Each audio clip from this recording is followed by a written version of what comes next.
first graders, today I'd love to read you a story. This is a nonfiction book and it's called Seashore. We're starting to learn about tide pools, and this has some really interesting things about tide pools and things around tide pools.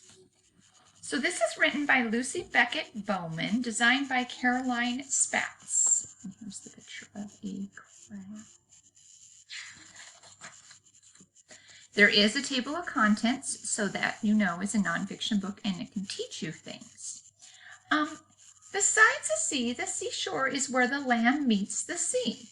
There are different types of seashore all over the world. This is a sandy beach. Sand is made from tiny pieces of broken shell and rock. Here's a close-up of that. Turning tides. When the seashore is covered in water, it is called high tide.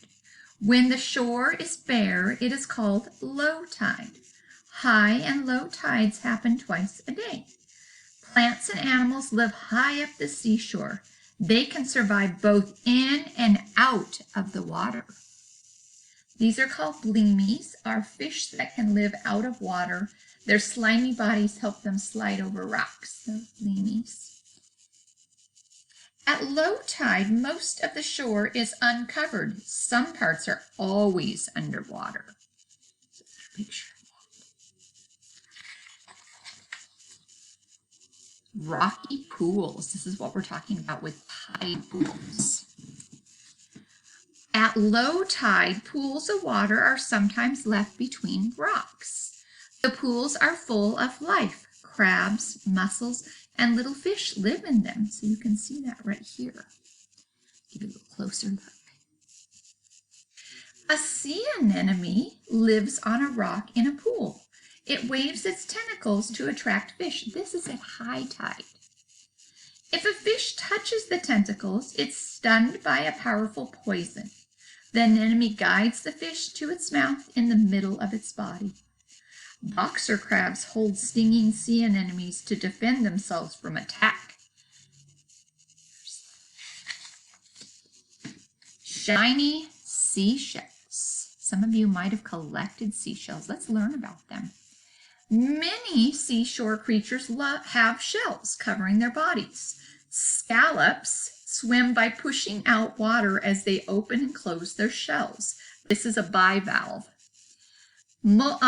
Nauticals grab food with their long tentacles and pull it inside their shell. This is just one shell.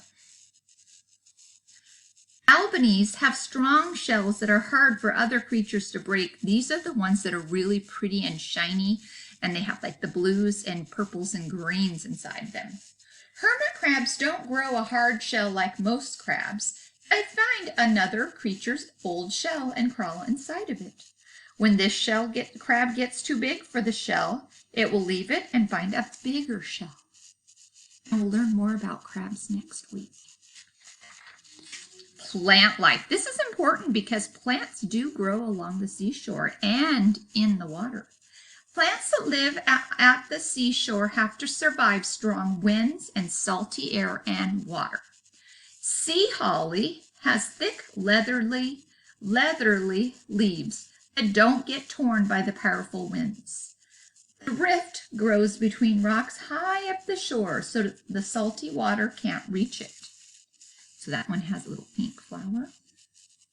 Sea kale, that's this one, has long roots that reach down to find fresh water below ground. Marron grass has leaves that roll up to trap damp air inside so they don't dry out. And here it says, a Portland spurge stems have a nasty taste. This stops rabbits from eating them. So those are different plants that can grow along the seashore.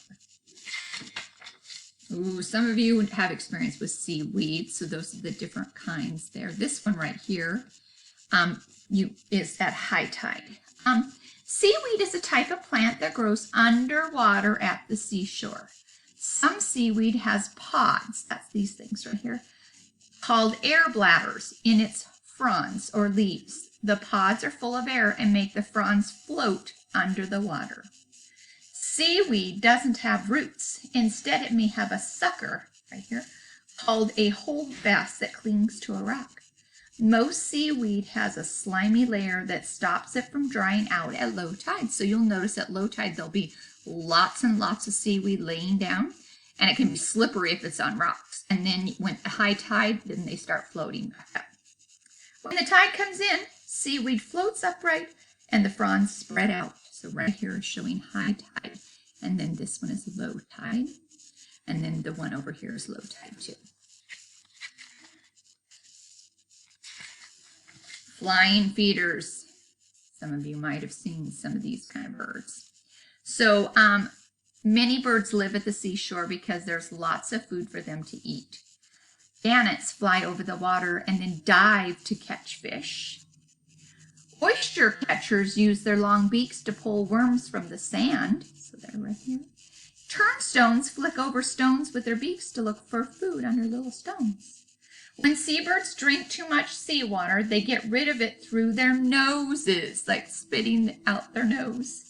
Birds build nests and lay eggs by the seashore. This puffin has collected sand eels to feed it to its babies. There's the sand eels. Oh, this is one you might find at low tide at Larrabee State Park. Under. At the seashore, many animals spend time both on land and in the sea. Mud skippers breathe through gills when they're swimming. On land, they breathe through their wet skin. Sea otters hold their breath when they dive underwater to look for food. A sea otter picks up a mussel and then finds a large stone. It swims to the surface and balances the stone on its tummy. The otter smashes the mussel's shell against the stone. It pulls out the mussel with its teeth and eats it. Here's a picture of a seal. Not something you would probably see at Larrabee. And then I'm just going to show you the pictures for the rest of the book. This one's staying safe, different things that animals do to stay safe. Beach babies, we don't have any turtles that live in this area. Those mostly will live where there's sandy beaches.